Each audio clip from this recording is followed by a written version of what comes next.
In Peru, regional authorities assess the creation of shelters to relocate residents of areas surrounding the increasingly active Ubinas volcano. In Spain, the political campaign for the general elections of July 23rd officially kicked off. And in Palestine, Israeli forces killed 2 young Palestinian men during a new military incursion in Nablus.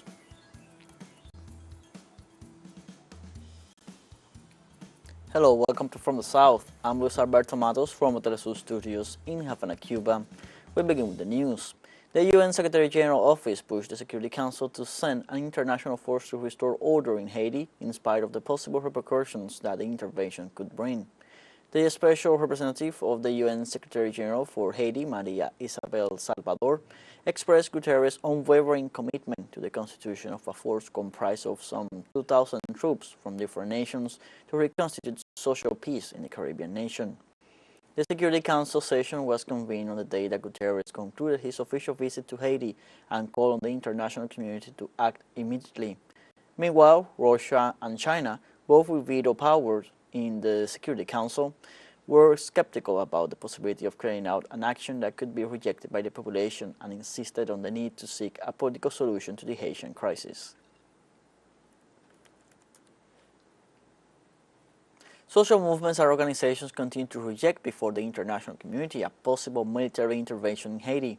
Earlier this week, Jacques Sandic, member of the monitoring office of the Montana Agreement, warned that no military intervention in Haiti will solve the current crisis. According to Ted Sandic, if the country receives the necessary technical assistance and the links between the rulers and the armed groups are broken, the problem of insecurity will eventually be solved.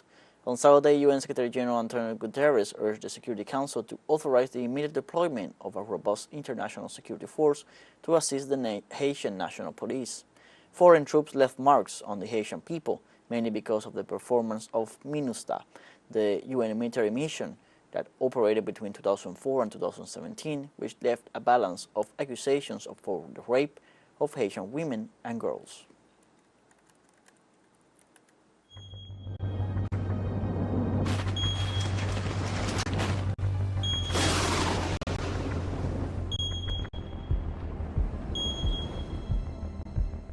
Peruvian regional authorities are assessing the creation of shelters to relocate residents of areas around the Ubinas volcano after dozens of new explosions have been recorded in the last 3 days. The National Emergency Operations Center said the action comes after a strong explosion that was registered on Thursday and that launched ashes in the direction of more than a dozen villages in the area. For the moment, authorities say that the neighbors in the area are calm and are coordinating cleanup and preparation work in case the eruptions become more frequent and evacuation is necessary. Meanwhile, Helia Gutierrez, regional governor of Moquegua, stated that they expect a greater involvement in the crisis from designated President Dina Boluarte.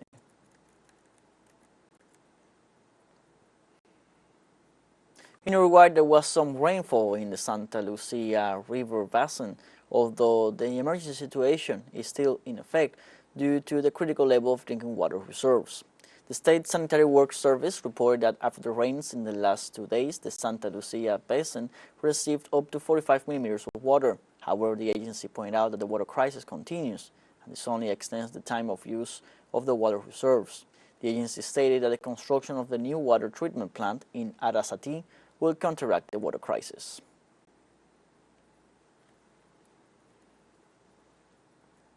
In Spain, heavy rains combined with hail caused numerous damages in the province of Zaragoza.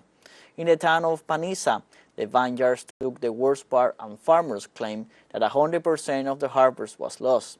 Firefighters and rescue teams rescued a dozen people trapped in their vehicles due to the heavy storm and hail. Many roads and highways were also affected in the region. Train service between Zaragoza and Barcelona was interrupted during the afternoon, although the service has been reestablished. The province of Zaragoza has this Friday yellow warnings for thunderstorms with hail and rainfall that could leave more than 15 liters per square kilometers.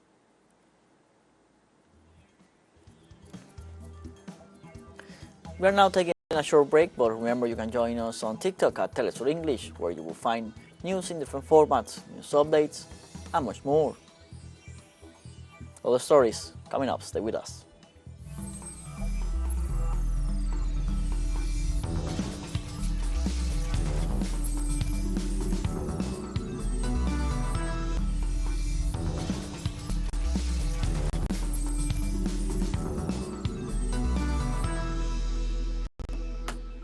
Welcome back from the South.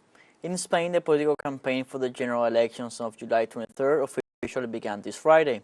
As part of the road to the election day, on Monday, the first and only televised face-to-face between the current Prime Minister, Socialist Pedro Sánchez, and his rival, the Conservative leader of the Popular Party, Alberto Núñez Feijóo, will be held. According to the most recent polls, the race for the seat in the Moncloa Palace will be between Núñez Feijóo and Sánchez, with a minor but relevant role for the far-right Vox to make a pact with the Popular Party and of the Sumar movement, left-wing ally of the Spanish Socialist Workers' Party.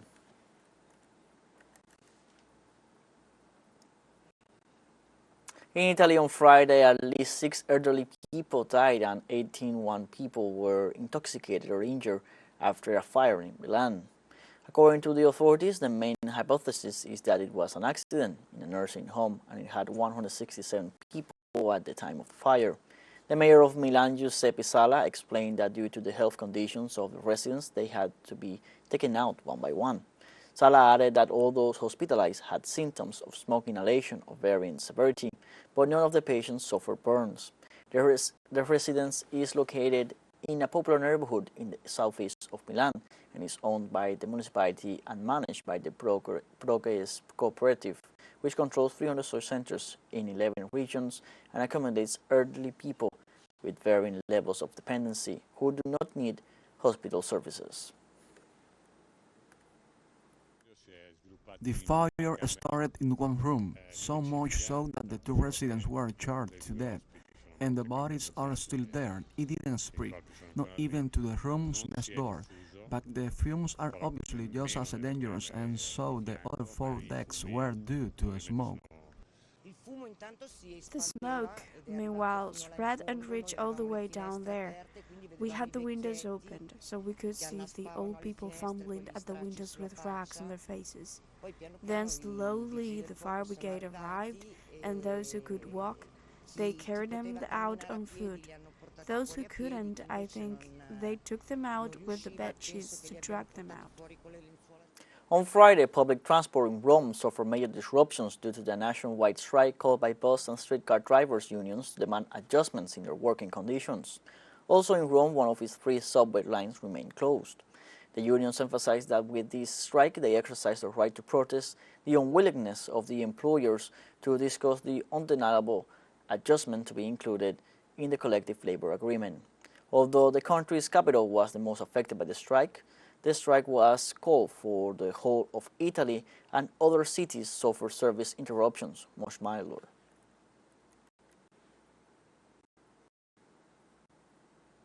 In the last 24 hours, 300 migrants have been rescued in the Mediterranean Sea in the framework of several operations carried out by the humanitarian ship of the NGO Open Arms. After the rescues, the boat is heading to the port of Brindisi in southern Italy, where they have permission to disembark. According to Open Arms, there are 300 people on board, many unaccompanied minors, 2 pregnant women, and 5-year-old child. On the other hand, the ship GEO Barents of Doctors Without Borders, which a few days ago rescued 196 migrants, including 47 minors and 16 women, in 4 operations, is expected to arrive at the port of Marina di Carrara in northern Italy. So far this year, more than 66,000 migrants have arrived on Italian shores.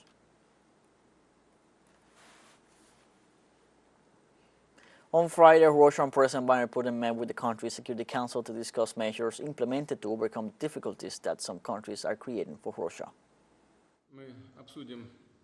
Today we will discuss the measures that we are taking and must take to overcome the difficulties that some countries are creating for Russia. Until now, they have not succeeded in achieving anything worthwhile in terms of the goals that they set in the Russian direction. I'm sure nothing will work, but we need to be aware of what is happening. So let's discuss all these issues. I'd like to ask the Foreign Minister to speak first, Sergei Viktorovich. Please, you have the floor. On Friday, Seoul, in an attempt to ease public concern, said the release of accumulated water from the Japanese Fukushima nuclear plant into the sea would have negligible consequences for South Korea. This week, the International Atomic Energy Agency gave the green light to a decades-long project to discharge the Fukushima water from the nuclear plant, which was devastated by an earthquake and tsunami that hit eastern Japan in 2011. According to a report by the International Atomic Energy Agency, the estimated radiation level of the waters by the time they circulate back to the coast of South Korea in 10 years will be scientifically irrelevant. But the agency's review has not appeased strong resistance in South Korea to the discharge plan, with some opposition lawmakers even going on hunger strike in protest. The safety of South Koreans, nor does it specify the impact the release will have on marine ecosystem. It is written based on Japan's decision reached earlier and Japan's request. Therefore, we cannot trust its conclusion. That is why I cannot stop this hunger strike. And TeleSUR English launched its own videos on demand site for you to go and revisit our interviews, top stories, special broadcastings, and more. Just go to the top left corner in our website homepage and click on the video option to access our VOD platform. Now we will have a short break. Stay with us.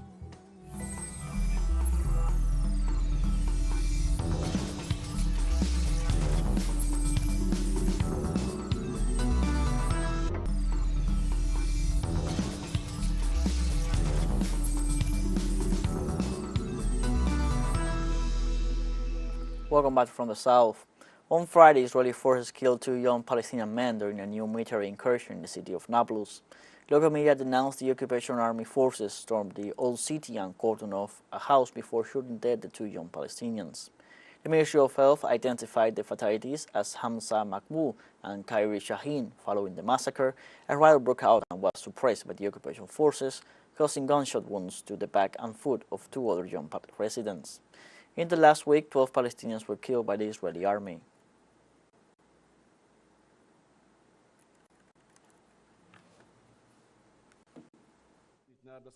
Our city woke up today to yet another cowardly operation by the Shin Bet, Mossad and the Yaman unit. As you can see, this is the house of the Makbul family where the men were surrounded by the Israeli Special Forces. The Israeli forces came in on board a large vehicle that everyone noticed. The army and special forces were deployed and surrounded the place. The Palestinian men refused to surrender until their last breath. The Israeli forces were telling them to keep themselves up, but they refused and resisted until the last bullet. On Friday, interim Prime Minister of Lebanon, Najib Mikati, called on the United Nations to promote mechanisms to stop the Israeli violations and the continuous infringements of its sovereignty. In a statement, the Lebanese Islamic resistant Hezbollah denounced the recent Israeli measures in the northern part of the border town of Kahar, recognized as a national territory by the United Nations. The statement indicated that the Israeli forces imposed their authorities and occupy parts of the town of Kahar and subjected it to their administration in parallel with the opening of the village to tourists coming from the Israeli side. The resistance emphasized that these dangerous measures constitute a violation and in that sense called on the Lebanese government and people with all its political and civil forces to prevent the consolidation of the Israeli occupation.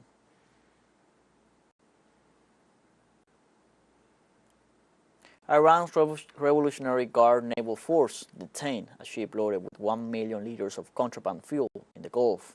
Iranian authorities have not provided details about the capture of the vessel. Month earlier, the Navy had confiscated over 3.4 billion liters of oil stolen in the south of the country. Over that same period, the military captured another offending tanker with a Panamanian flag near the Hormuz Strait. Since then, the Iranian army has been carrying out 24-hour patrol operations in the area and using state-of-the-art equipment to combat smuggling in the region.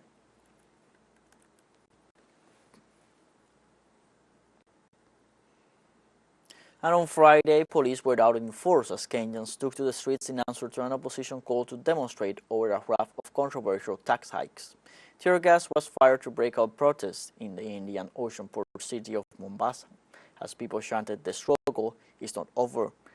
Veteran opposition leader Raila Odinga's Azimio Alliance called for an anti-government protest over the impact of the new taxes on Kenyans already suffering from a severe cost of living crisis. President Ruto signed last week into law a finance bill which is expected to generate more than $2.1 billion for the government's depleted coffers and help repair the heavily indebted economy.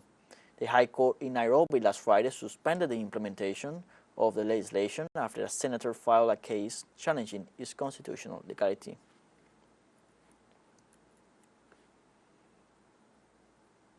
According to a report by the United Nations Agency for Migration, the armed conflict in Sudan has caused the forcibly displacement of more than 3 million people. The UN agency reports that most of those people have been internally displaced, while 700,000 of them have fled to neighboring countries. Other UN agencies have warned about the increase in gender violence due to the vulnerability of women and girls who have become displaced, searching for safety. The UN has also warned that the escalation of violence will increase the grave humanitarian situation facing Sudan in the midst of the conflict.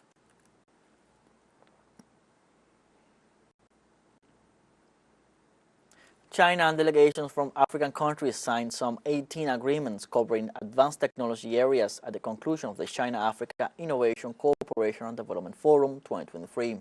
The China-Africa Center for Innovation and Cooperation noted that the wide coverage of the signed projects reflects the deepening of innovative collaboration between the two parties. In this regard, universities, medical and research institutions, as well as Chinese companies, have partnered with at least 8 countries in Africa. These partnerships cover various fields such as smart city development, multimedia communication, energy storage, water-saving irrigation, sesame breeding, tumor prevention and treatment, and infrastructure.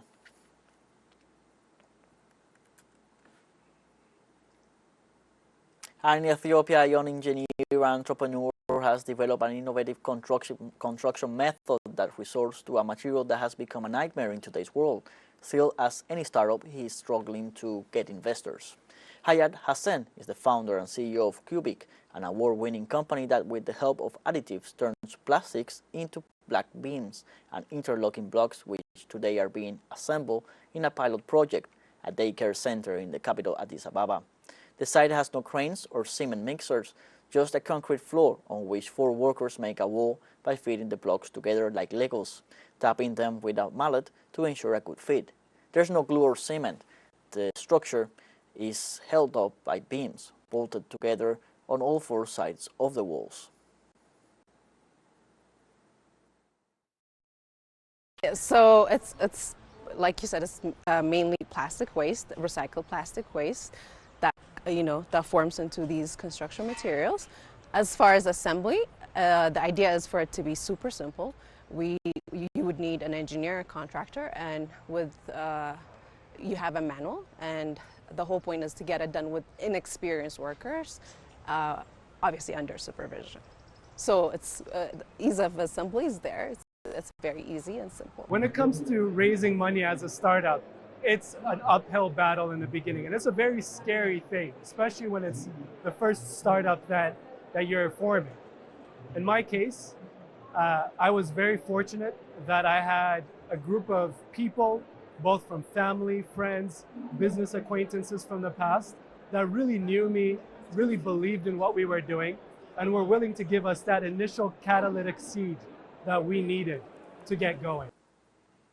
We have come to the end of this news briefing, and you can find these and many other stories on our website, TeleSURenglish.net. Also join us on social media, Facebook, Twitter, Instagram, Telegram, and TikTok. For TeleSUR English, I'm Luis Alberto Matos. Thank you for watching.